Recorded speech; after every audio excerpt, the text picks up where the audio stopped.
جس دن مغیرہ بن شعبہ حاکم کوفہ کا انتقال ہوا تو جریر بن عبداللہ رضی اللہ عنہ خطبے کے لیے کھڑے ہوئے اور اللہ کی تعریف اور خوبی بیان کی اور کہا، تم کو اکیلے اللہ کا ڈر رکھنا چاہیے، اس کا کوئی شریک نہیں، اور تحمل اور اطمینان سے رہنا چاہیے اس وقت تک کہ کوئی دوسرا حاکم تمہارے اوپر آئے، اور وہ ابھی آنے والا ہے۔ پھر فرمایا کہ اپنے مرنے والے حاکم کے لیے دعائے مغفرت کرو، کیونکہ وہ مغیرہ بھی معافی کو پسند کرتا تھا۔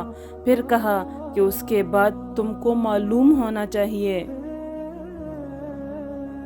کہ میں ایک دفعہ حضرت صلی اللہ علیہ وسلم کے پاس آیا اور میں نے عرض کیا کہ میں آپ سے اسلام پر بیعت کرتا ہوں۔ آپ نے مجھ سے ہر مسلمان کی خیر خواہی کے لیے شرط کی، پس میں نے اس شرط پر آپ سے بیعت کر لی۔ پس اس مسجد کے رب کی قسم کہ میں تمہارا خیر خواہ ہوں۔